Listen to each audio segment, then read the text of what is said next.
Hello everyone, welcome to highway exam. शुरू करते हैं 20 जुलाई के महत्वपूर्ण current affairs. Question number first है, हाल ही में पंडित दीनदयाल उपाध्याय कृषि विज्ञान प्रोत्साहन पुरस्कार 2020-21 से किसे सम्मानित किया गया? तो हाल ही में पंडित दीनदयाल उपाध्याय कृषि विज्ञान प्रोत्साहन पुरस्कार 2020-21 से किसे सम्मानित किया गया? तो ये सम्मानित किया गया, आंसर ऑप्शन नंबर ए, कृषि विज्ञान केंद्र कुलवर्गी। कृषि विज्ञान केंद्र कुलवर्गी को सम्मानित किया गया। आंसर ऑप्शन नंबर है, कृषि विज्ञान केंद्र कुलवर्गी कर्नाटक में पड़ता है। कहाँ पर स्थित है? कर्नाटक राज्य में स्थित है। और इसे पंडित दीनदयाल उपाध्याय कृषि विज्ञान प्रोत्साहन पुरस्कार 2020 से सम्मानित किया गया। यह पुरस्कार भारतीय कृषि अनुसंधान परिषद द्वारा दिया जाता है। ये जो पुरस्कार है भारतीय कृषि अनुसंधान यानी परिषद द्वारा दिया जाता है। इंडियन एग्रीकल्चर रिसर्च यानी काउंसिल के द्वारा दिया जाता है, ICAR के द्वारा दिया जाता है। इस पुरस्कार की जो घोषणा है ICAR, क्योंकि ICAR की ने हाल ही में ICAR ने 16 जुलाई को अपना स्थापना दिवस मनाया। कौन सा? तो 93वां स्थापना दिवस था। 16 जुलाई को ICAR ने अपना 93वां स्थापना दिवस मनाया। भारतीय राष्ट्रीय अनुसंधान परिषद ने अपना 93वां स्थापना दिवस मनाया। कौन सा? 93वां।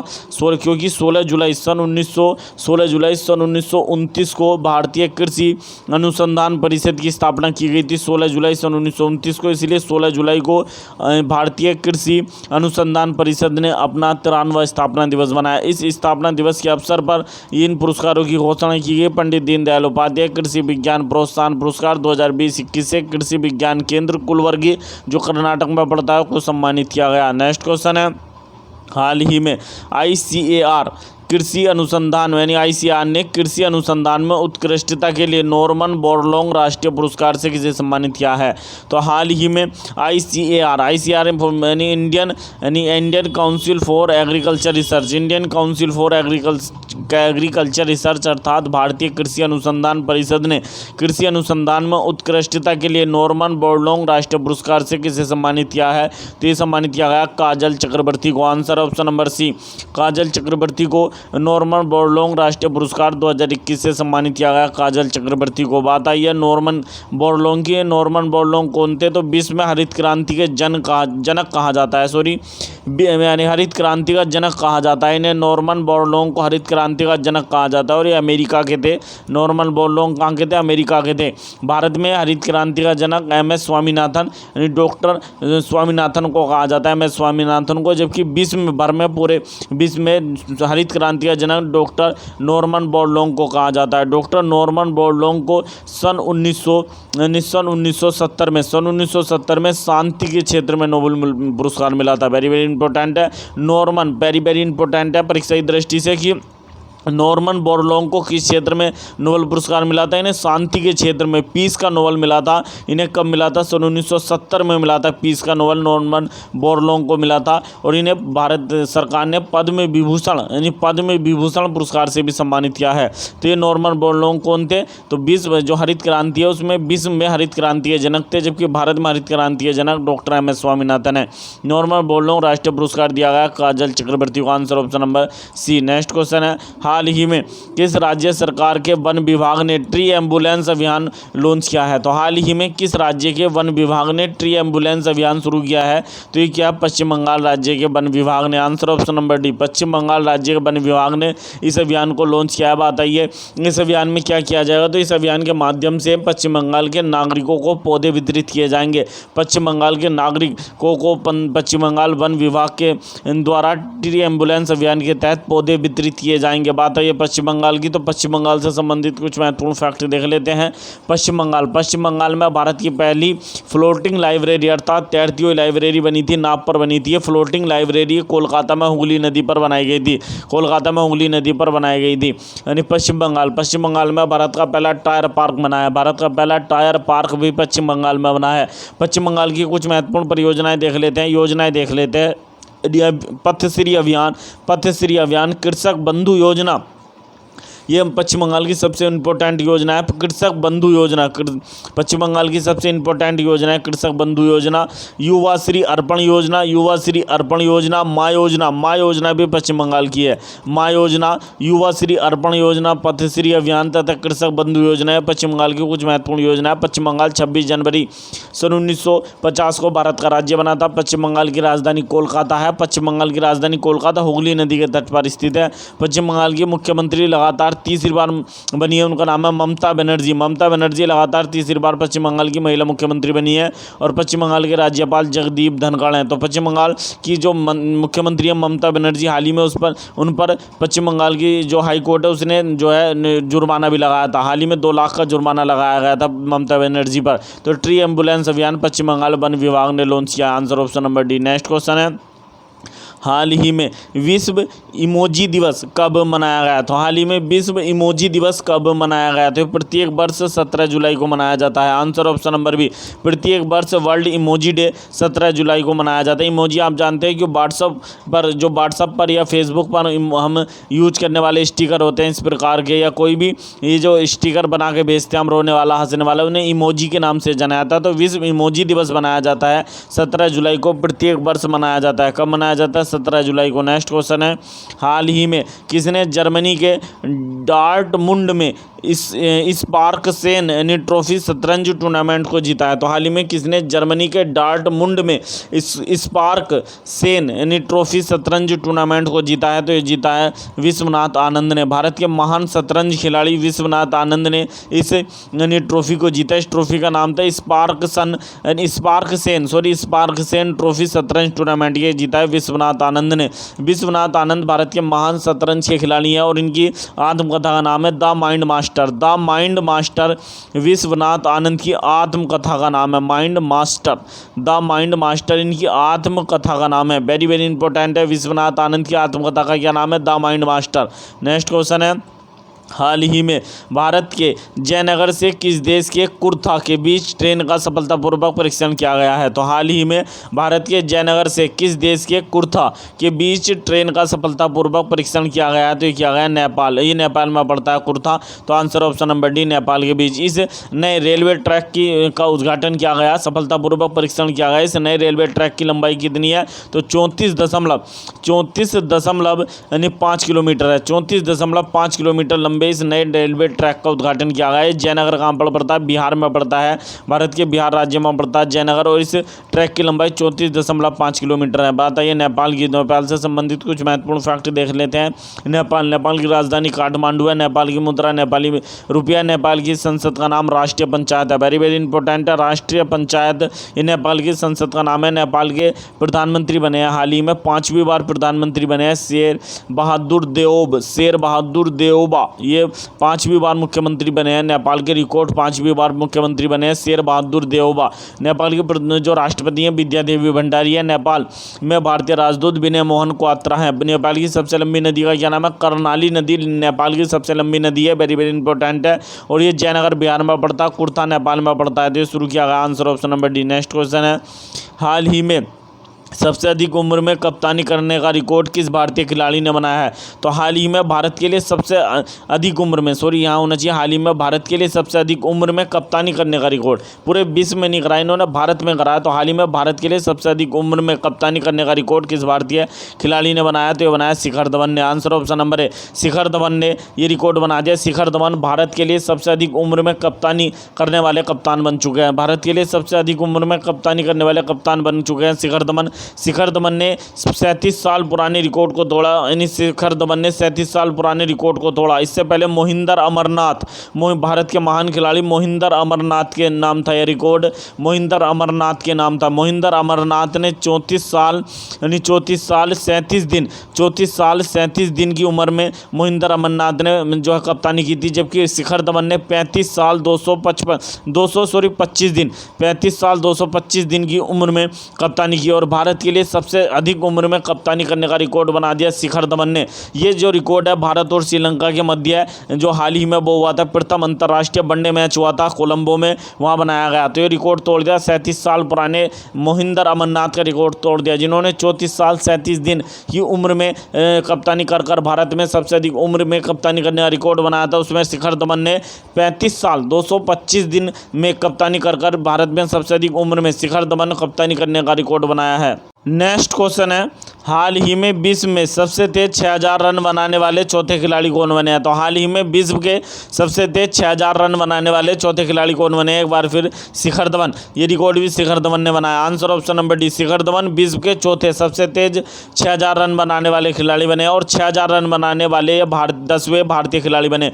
ओवरऑल 6000 रन बनाने वाले भारतीय कौन से भारतीय बने? 10वें भारतीय बने और सबसे तेज 6000 रन बनाने वाले चौथे खिलाड़ी बने। सबसे तेज 6000 रन किसने बनाया? हाशिम आमला, ये सबसे तेज 6000 रन बनाए। इन्होंने 123 पारियों में 6000 रन बनाए। दूसरे नंबर पर है विराट कोहली, इन्होंने 136 पारियों में 6000 रन बनाए। और तीसरे नंबर पर केन विलियमसन है न्यूजीलैंड के, इन्होंने 139 पारियों में 6000 रन बनाए। सबसे कम पारियों में जो 6000 रन है वो हाशिम आमला दक्षिण अफ्रीका के खिलाड़ी, इन्होंने 123 पारियों में 6000 रन बनाए। दूसरे नंबर पर विराट कोहली, इन्होंने 136 पारियों में 6000 रन बनाए। तीसरे नंबर पर केन विलियमसन, इन्होंने 139 पारियों में 6000 रन बनाए। जबकि शिखर धवन चौथे सबसे तेज खिलाड़ी बन चुके हैं 6000 रन बनाने वाले, इन्होंने 140 पारियों में 6000 रन बनाए। कितने? 140 पारियों में, आप देख सकते हैं ये है शिखर धवन, ये और 6000 रन बनाने वाले ओवरऑल 10वें बल्लेबाज भी बन चुके हैं। नेक्स्ट क्वेश्चन है, हाल ही में अदानी एयरपोर्ट के नए मुख्य कार्यकारी अधिकारी अर्थात सीईओ कौन बने हैं? तो अदानी एयरपोर्ट के नए सीईओ बने R K. Jain. Answer option number B, R K. Jain Adani group के नए, जो अदानी एयरपोर्ट है इसके नए सीईओ बने हैं। अदानी जो एयरपोर्ट है, अदानी ग्रुप, इनने हाल ही में मुंबई इंटरनेशनल एयरपोर्ट का भी अधिग्रहण किया। मुंबई का जो इंटरनेशनल एयरपोर्ट है उसका भी अधिग्रहण किया था अदानी एयरपोर्ट ने। और अदानी जो एयरपोर्ट है इसका मुख्यालय, इन्होंने अपना मुख्यालय मुंबई से स्थानांतरित कर अहमदाबाद बनाया। इन्होंने अपना नया मुख्यालय बनाया अहमदाबाद, इससे पहले इनका मुख्यालय मुंबई था, लेकिन ये मुंबई से स्थानांतरित कर अहमदाबाद अपना मुख्यालय ले गए हैं। और इसके साथ अदानी एयरपोर्ट के नए सीईओ बने आर.के. जैन, और अदानी का जो मुख्यालय है वो मुंबई से अहमदाबाद स्थानांतरित कर दिया गया है। नेक्स्ट क्वेश्चन है, हाल ही में किस देश के ने हाल ही में किस देश ने हज में भाग लेने वाली महिलाओं के लिए पुरुष अभिभावकों की आवश्यकता को समाप्त कर दिया है? ये वेरी वेरी इंपॉर्टेंट क्वेश्चन है कि हाल ही में किस देश ने हज में भाग लेने वाली महिलाओं के लिए पुरुष अभिभावकों की जो आवश्यकता को समाप्त कर दिया।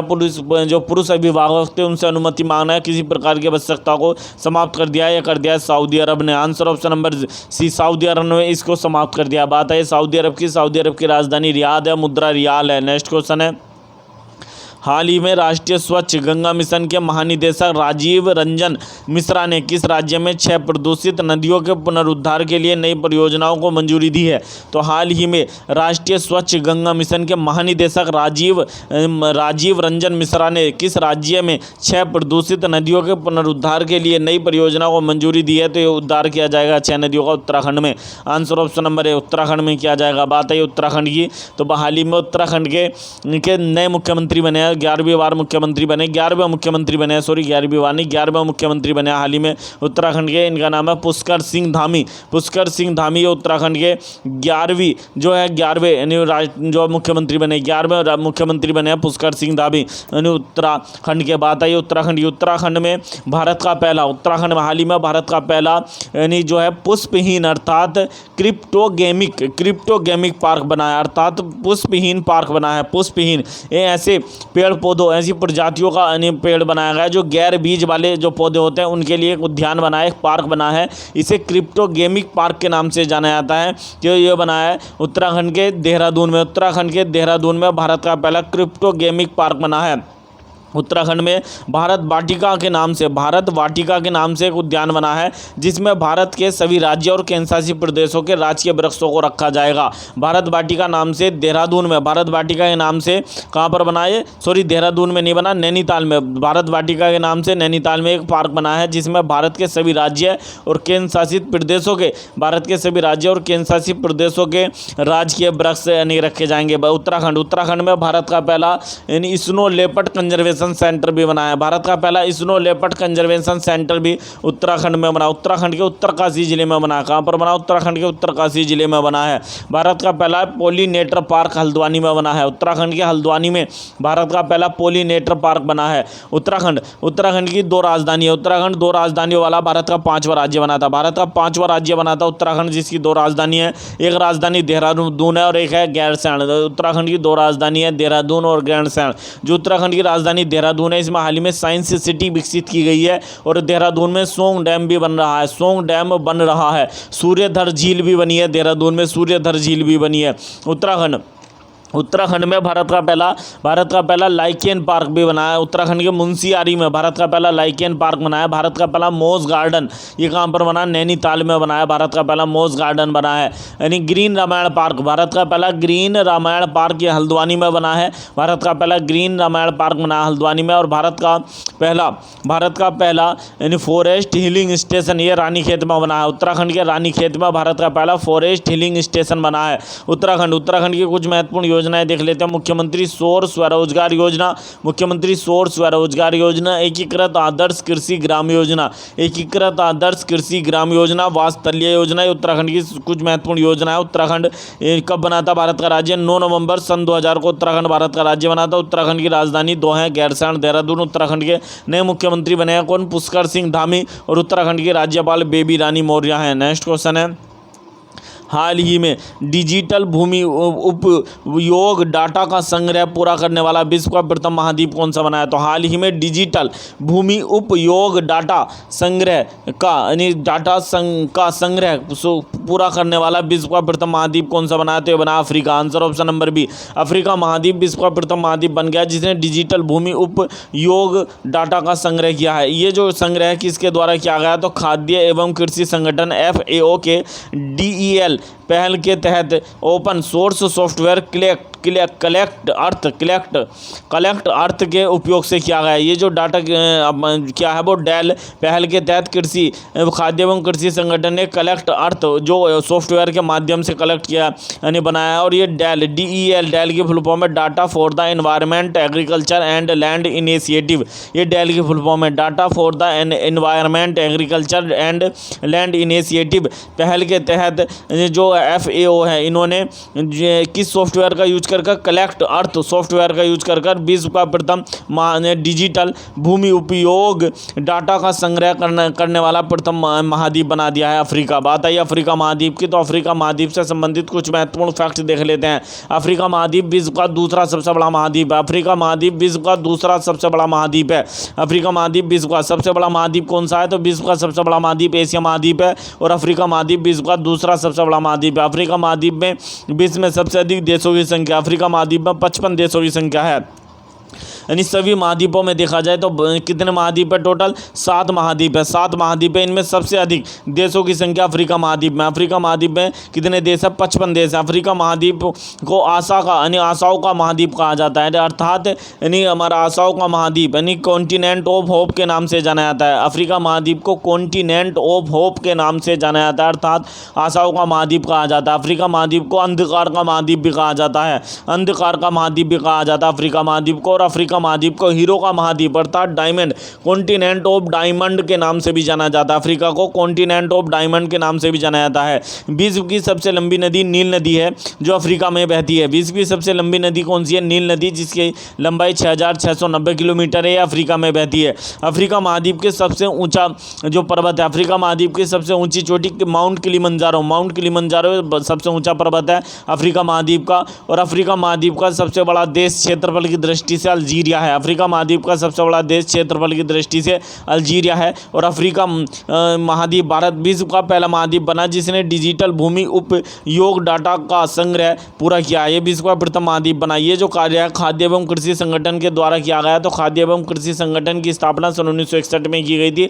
खाद्य एवं कृषि संगठन का मुख्यालय रोम में है और खाद्य एवं कृषि संगठन के वर्तमान में प्रमुख क्यू डोंग्यू ये खाद्य एवं कृषि संगठन के वर्तमान में प्रमुख हैं जो चीन से है। नेक्स्ट क्वेश्चन है, हाल ही में लॉन्च पुस्तक एक Kashmiri century portrait of a society in flux के लेखक कौन है? तो हाल ही में लॉन्च पुस्तक एक Kashmiri century portrait of a society in flux लेखक है Khem Lata Bakhlu, answer option number C Khemlata Bakhlu के द्वारा लिखी गई। पूर्व कैबिनेट मंत्री खेमलता बखलू के द्वारा लिखी गई पुस्तक है आ कश्मीरी सेंचुरी। आ कश्मीरी सेंचुरी ये जो पुस्तक लिखी गई है। नेक्स्ट क्वेश्चन है, हाल ही में लॉन्च पुस्तक यानी द इंडिया स्टोरी, इसको किसने लिखा? तो आरबीआई के पूर्व गवर्नर बिमल जलान के द्वारा लिखी गई। आरबीआई के पूर्व गवर्नर बिमल जलान के द्वारा हाल ही में पुस्तक लिखी गई है the India story. Very very important है ये द इंडिया स्टोरी, जो आरबीआई के पूर्व गवर्नर बिमल जलान के द्वारा लिखी गई है। नेक्स्ट क्वेश्चन है,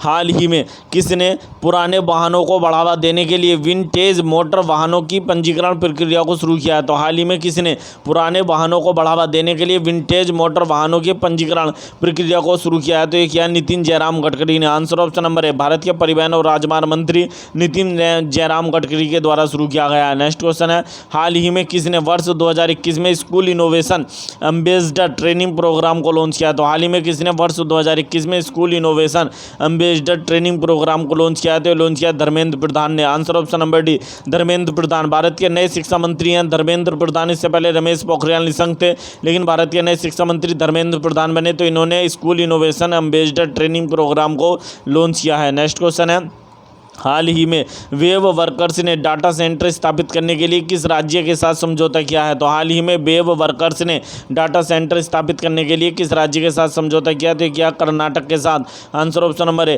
कर्नाटक में ये डेटा लगाएगी अपना वेब वर्कर्स। तो बात आई है कर्नाटक। कर्नाटक 1 नवंबर सन 1956 को भारत का राज्य बना था। कर्नाटक के राज्यपाल कौन है? तो जो कर्नाटक के राज्यपाल थावरचंद गहलोत है। कर्नाटक की राजधानी बेंगलोर है। कर्नाटक के मुख्यमंत्री वीएस येदियुरप्पा हैं। नेक्स्ट क्वेश्चन है, हाल ही में किस राज्य ने नई फसलों की खुशी पर हरेला लोक उत्सव मनाया गया? तो हाल ही में किस राज्य में नई फसलों की खुशी पर हरेला लोक उत्सव बनाया गया? तो ये बनाया गया उत्तराखंड में। Answer option number B Uttarakhand के कुमायूं। हरेला कुमायूं का प्रमुख त्यौहार है। तो हरेला उत्सव जो है कुमायूं, जो उत्तराखंड का कुमायूं क्षेत्र है, उसका सबसे महत्वपूर्ण त्यौहार है। नेक्स्ट क्वेश्चन है, हाल ही में किस राज्य सरकार ने एक ब्लॉक एक उत्पाद योजना को शुरू करने की घोषणा की है? तो हाल ही में किस राज्य सरकार ने एक ब्लॉक एक उत्पाद योजना को शुरू करने की बात करी है? तो एक ये हरियाणा ने। Answer option number A Haryana राज्य सरकार ने हाल ही में एक यानी ब्लॉक एक उत्पाद नामक योजना को शुरू करने की बात करी। Answer option number A. इसी प्रकार की 2 योजनाएं और हैं, एक यानी जिला एक उत्पाद योजना। एक जिला एक उत्पाद योजना है उत्तर प्रदेश की महत्वपूर्ण योजना है, एक जिला एक उत्पाद योजना। और मध्य प्रदेश की योजना एक जिला एक शिल्प योजना। एक जिला एक शिल्प योजना ये उत्तर मध्य प्रदेश की है, एक जिला एक उत्पाद योजना उत्तर प्रदेश की। अब हाल ही में हरियाणा सरकार लॉन्च करेगा एक ब्लॉक एक उत्पाद योजना। हरियाणा सरकार की योजना है, हाल ही में लॉन्च की जाएगी। बात आई है हरियाणा की, तो हरियाणा से संबंधित कुछ महत्वपूर्ण फैक्ट देख लेते हैं।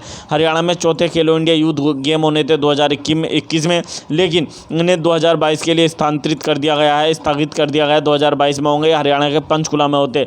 हरियाणा जो है, हरियाणा में कुछ महत्वपूर्ण परियोजनाएं चल रही हैं। हरियाणा में कुछ महत्वपूर्ण योजनाएं चल रही हैं, जैसे हरियाणा की कुछ महत्वपूर्ण योजना हरी योजना, अनाथ बच्चों के पालन पोषण के लिए हरियाणा सरकार द्वारा चलाई जाने वाली योजना है हरी योजना। संत महापुरुष विचार सम्मान व प्रसार योजना, संत महापुरुष विचार प्रसार व सम्मान योजना। मुख्यमंत्री परिवार पहचान पत्र योजना, मुख्यमंत्री परिवार पहचान पत्र योजना। मुख्यमंत्री अंत्योदय परिवार उत्थान योजना, मुख्यमंत्री परिवार अंत्योदय उत्थान योजना। भीमराव अम्बेडकर आवास जीर्णोद्धार योजना, डॉक्टर भीमराव अम्बेडकर आवास जीर्णोद्धार योजना। हरियाणा सरकार पहला राज्य, हरियाणा भारत का पहला राज्य है जो right to recall panchayat bill लाया है। Right to recall panchayat bill लाने वाला भारत का पहला राज्य Haryana.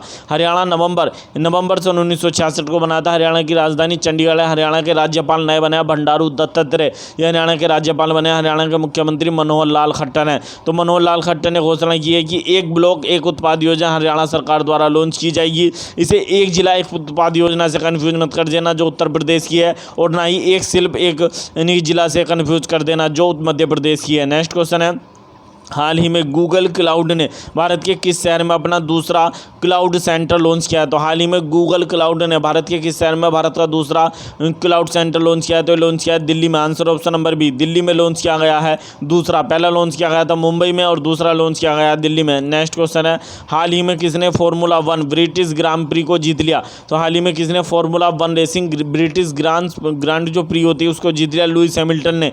Answer option number A Lewis Hamilton Britain के महान यानी कि रेसर लुइस हैमिल्टन ने, ये मर्सिडीज़ चलाते हैं, मर्सिडीज़ के ड्राइवर हैं और ब्रिटेन से संबंधित हैं। लुइस हैमिल्टन आप देख सकते हैं, इन्होंने ब्रिटिश ग्रां प्री को जीत लिया।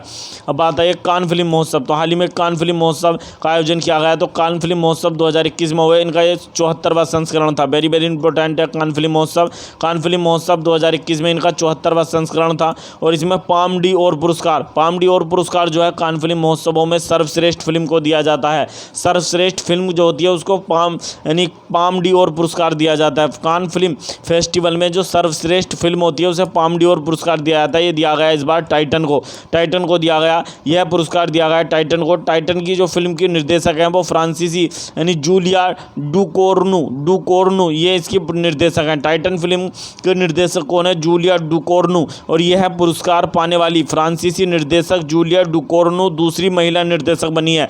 पाम डी और पुरस्कार पाने वाली यानी जो है जूलिया डुकोर्नू, पाम डी और पुरस्कार पाने वाली जूलिया डुकोर्नू दूसरी महिला निर्देशक बनी है। इससे पहले यह न्यूजीलैंड की जेन कैम्पियन को मिला था सन 1993 में। इससे पहले सन 1993 में जो मिला था, किसे मिला था? विश्व की प्रथम महिला जिन्हें पाम डी और पुरस्कार मिला था कान फिल्म फेस्टिवल में वे थी न्यूजीलैंड की जेन कैम्पियन थी। इन्हें 1993 में मिला था।